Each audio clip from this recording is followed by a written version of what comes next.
2019 ಲೋಕಸಭಾ ಚುನಾವಣೆಯಲ್ಲಿ ಕೇರಳದಲ್ಲಿ ಕಾಂಗ್ರೆಸ್ ಗೆದ್ದ ರೀತಿ ನೀತಿ ನೋಡಿದ್ರೆ ಈ ಸಾರಿ ವಿಧಾನಸಭಾ ಚುನಾವಣೆಯಲ್ಲಿ ಎಡಪಕ್ಷಗಳನ್ನ ಗುಡ್ಸಿ ಗುಡ್ಡಾಂತರ ಮಾಡಿ ಕಾಂಗ್ರೆಸ್ ಅಧಿಕಾರಕ್ಕೆ ಬರುತ್ತೆ ಅಂತ ಎಲ್ಲ ಅನ್ಕೊಂಡಿದ್ರು.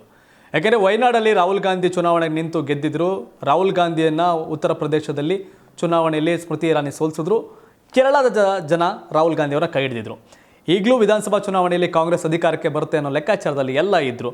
ಬಟ್ ಚುನಾವಣಾ ಘೋಷಣೆಗೂ ಮುನ್ನ ಆದಂಥ ಒಂದಷ್ಟು ರಾಜಕೀಯ ಸ್ಥಿತ್ಯಂತರದಲ್ಲಿ ಬದಲಾವಣೆಯಲ್ಲಿ ಕಾಂಗ್ರೆಸ್ ಹಿನ್ನಡೆಯನ್ನು ಅನುಭವಿಸ್ತು. ಈಗ ಎಕ್ಸಿಟ್ ಪೋಲ್ ವಿಚಾರಕ್ಕೆ ಬರೋದೇ ಆದರೆ ದೇವರ ನಾಡು ಕೇರಳ, ಕರ್ನಾಟಕಕ್ಕೆ ಪಕ್ಕದಲ್ಲೇ ಇರೋದು ಭಾಳ ಇಂಪಾರ್ಟೆಂಟ್. ಯಾಕಂದರೆ ಕೇರಳದಲ್ಲಿ ನಮ್ಮ ಕರ್ನಾಟಕದಲ್ಲಿ ಕಾಂಗ್ರೆಸ್ ಹೊಸದು BJP JDS ನಡುವೆ ಹಣಾಹಣಿ ಆದರೆ LDF ಮತ್ತು UDF ಅನ್ನೋ ಫೈಟ್ ಇದೆ. ಲೆಫ್ಟ್ ಡೆಮೊಕ್ರಾಟಿಕ್ ಫ್ರಂಟ್ ಎಡಪಕ್ಷಗಳ ನೇತೃತ್ವದ ಒಂದು ಮೈತ್ರಿಕೂಟ, UDF ಯುನೈಟೆಡ್ ಡೆಮೊಕ್ರಾಟಿಕ್ ಫ್ರಂಟ್ ಎರಡರ ನಡುವೆ ಅಗ್ಗಜಗಾಟ ಇದೆ. ಆದರೆ 15% 14% ಓಟ್ ತೊಗೊಂಡು BJP ಸಹ ತನ್ನ ಸಾಮರ್ಥ್ಯವನ್ನು, ತನ್ನ ಸಾಬೀತನ್ನು, ಇರುವಿಕೆಯನ್ನು ತೋರಿಸ್ತಾ ಇದೆ. ಬಟ್ ಈ ಬಾರಿ ಕನ್ನಡಿಗರೇ ಇದಕ್ಕೆ ಉಸ್ತುವಾರಿಯಾಗಿದ್ದರು. ಕರ್ನಾಟಕದಲ್ಲಿ 3 ಪಕ್ಷ ಇದ್ದಂಗೆ ಕೇರಳದಲ್ಲೂ ಕೂಡ ನಮ್ಮ ಈ 3 ಪಕ್ಷಗಳು ಆ್ಯಕ್ಟಿವ್ ಇದೆ. JDS ಸಹ ಎಡಪಕ್ಷಗಳ ಜೊತೆ ಮೈತ್ರಿ ಮಾಡ್ಕೊಂಡು ಕಂಟೆಸ್ಟ್ ಮಾಡಿದೆ. BJP ಇದೆ, ಕಾಂಗ್ರೆಸ್ ಇದೆ. ಇನ್ನೊಂದು ವಿಷಯ ಅಂದರೆ BJPಯಿಂದ ಏನು ಕೇಂದ್ರ ಸಚಿವ ಪ್ರಹ್ಲಾದ್ ಜೋಶಿ ಮತ್ತು ಕರ್ನಾಟಕದ DCM ಅಶ್ವಥ್ ನಾರಾಯಣ್, ಕಾರ್ಕಳದ ಶಾಸಕ ಸುನಿಲ್ ಕುಮಾರ್ 3 ಜನ ಸಾಲಿಗೆ ಇನ್ಚಾರ್ಜ್ ಆಗಿದ್ದರು. ಕರ್ನಾಟಕಕ್ಕೆ ಬಾರ್ಡರ್ನ ಹಂಚ್ಕೊಂಡಿದೆ ಕೇರಳ. ಹಾಗಾಗಿ ಚುನಾವಣೆ ವಿಚಾರದಲ್ಲಿ ಭಾಳ ಇದು. ಮತ್ತು ರಾಹುಲ್ ಗಾಂಧಿಯವರ ಸಂಸದರಾಗಿರೋದು ಕೇರಳದಿಂದ, ಹಾಗಾಗಿ ಭಾಳ ಇಂಪಾರ್ಟೆಂಟು. ಬಟ್ ಎಡಪಕ್ಷಗಳು ಈ ಬಾರಿ ಇಲ್ಲಿ ಸಂಘಟನಾತ್ಮಕವಾಗಿ ತುಂಬ ಚೆನ್ನಾಗಿ ಚುನಾವಣೆಯನ್ನು ಮಾಡಿವೆ. ಶಬರಿಮಲೆ ಇಶ್ಯೂ ಆಗಿತ್ತು ಲೋಕಸಭಾ ಟೈಮಲ್ಲಿ. ಆ ಟೈಮಲ್ಲಿ ಅದು BJPಗೆ ಲಾಭ ಆಗುತ್ತೆ ಅಂತೆಲ್ಲ ಭಾವಿಸಿದ್ರು. ಬಟ್ BJPನ ಜನ ಕೈ ಹಿಡಿಲಿಲ್ಲ. ಲೋಕಸಭಾ ಚುನಾವಣೆಯಲ್ಲಿ ಒಂದು ಸ್ಥಾನವನ್ನು ಗೆಲ್ಲಿಲ್ಲ. ಕಾಂಗ್ರೆಸ್ಸು ಅದ್ಭುತವಾಗಿ ಚುನಾವಣೆಯನ್ನು ಗೆಲ್ತು, ಬಹುತೇಕ ಸ್ಥಾನಗಳನ್ನ ಗೆದ್ಕೋತು. ಎಲ್ಲೋ CPM 1-2 ಸ್ಥಾನಗಳನ್ನ ಗೆದ್ಕೊಂಡು ಸಮಾಧಾನ ಪಡ್ಕೋತು. ಬಟ್ ಈ ಬಾರಿಯೂ ಆ ರೀತಿ ಆಗತ್ತೆ ಅಂತ ಕಾಂಗ್ರೆಸ್ ನಾಯಕ ಅಂದ್ಕೊಂಡಿದ್ರು. ಬಟ್ ಚುನಾವಣೆಗೆ ಮುನ್ನ ಕೇರಳ ಕಾಂಗ್ರೆಸ್ ಅಂದರೆ ಕ್ರಿಶ್ಚಿಯನ್ ಸಮುದಾಯದ ಒಂದು ಪ್ರಾದೇಶಿಕ ಪಕ್ಷ ಕೇರಳ ಕಾಂಗ್ರೆಸ್ ಮಣಿ, ಆ ಪಕ್ಷ ಸ್ಪ್ಲಿಟ್ ಆಯಿತು. ಒಂದಷ್ಟು ಜನ ಹೋಗ್ಬಿಟ್ಟು ಅದು LDF ಸೇರಿಕೊಂಡ್ರು. ಅದಲ್ಲದೆ ಏನು ಅಂದರೆ ಲವ್ ಜಿಯಾದ್ ಅನ್ನೋ ಪದವನ್ನು ಹೆಚ್ಚಾಗಿ ಬಳಸ್ತಾ ಇದ್ದಾರೆ ಅಂದರೆ BJP ನಾಯಕರು.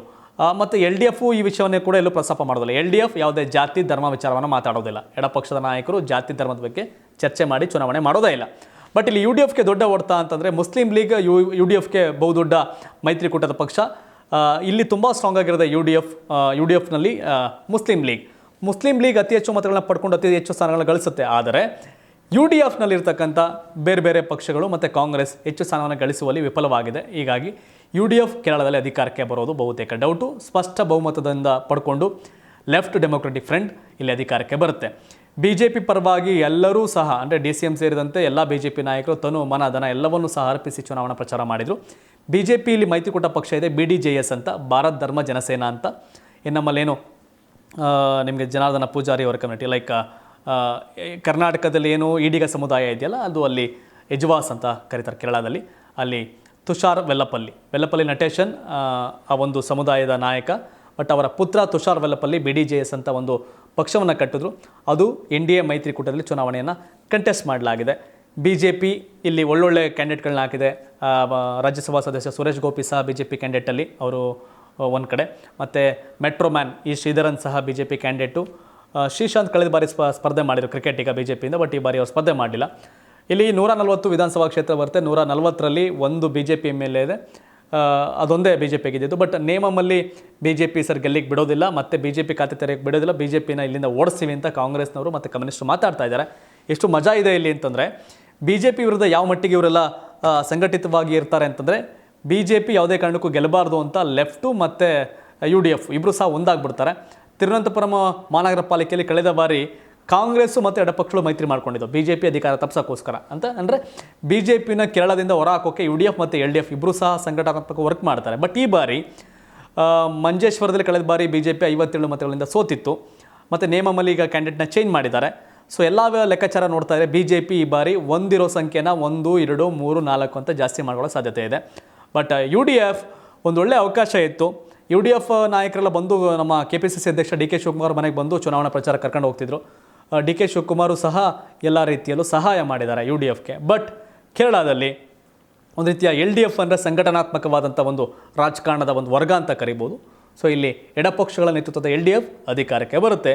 BJP ಒಂದು ಸಂಖ್ಯೆಯನ್ನು ಆಗಲೇ ಹೇಳಿದಂತೆ 2, 3, 4 ಮಾಡ್ಕೋಬೋದು. ಏನು UDFನಲ್ಲಿ ಅತಿ ಹೆಚ್ಚು ಪರ್ಫಾರ್ಮೆನ್ಸ್ ಮಾಡೋದು ಇಲ್ಲಿ ಮುಸ್ಲಿಂ ಲೀಗ್ ತನ್ನದೇ ವೋಟ್ ಬ್ಯಾಂಕನ್ನು ಹೊಂದಿದೆ. ಮುಸ್ಲಿಂ ಲೀಗ್ ಭದ್ರವಾಗಿ UDF ಜೊತೆ ಉಳ್ಕೊಂಡಿದೆ. ಇಲ್ಲಿ ಕ್ರಿಶ್ಚಿಯನ್ ಕಮ್ಯುನಿಟಿ ಈ ಬಾರಿ ಸ್ವಲ್ಪ BJPಗೆ ಬಿಕಾಸ್ ಆಫ್ ಲವ್ ಜಿಯಾದ್ ಅನ್ನೋ ಹೆಸರನ್ನ ಇಟ್ಕೊಂಡು BJP ಅವರು ಮತ್ತು ಕ್ರಿಶ್ಚಿಯನ್ ಕಮ್ಯುನಿಟಿ ಒಂದಷ್ಟು ನಾಯಕರು ಪ್ರಚಾರ ಮಾಡ್ತಿರೋ ಕಾರಣ ಕ್ರಿಶ್ಚಿಯನ್ ಕಮ್ಯುನಿಟಿಯ ಒಂದಷ್ಟು ಮತಗಳು LDFಗೂ ಮತ್ತು ಯಾರಿಗೆ BJPಗೂ ಕೂಡ ಹರಿದು ಹಂಚು ಹೋಗುವಂಥ ಸಾಧ್ಯತೆ ಇದೆ. ಇದು UDFಗೆ ಬಹುದೊಡ್ಡ ಹೊಡೆತವಾಗಿದೆ. ಹೀಗಾಗಿ ಕೇರಳದಲ್ಲಿ ಮತ್ತೆ LDF ಅಧಿಕಾರಕ್ಕೆ ಬರುತ್ತೆ.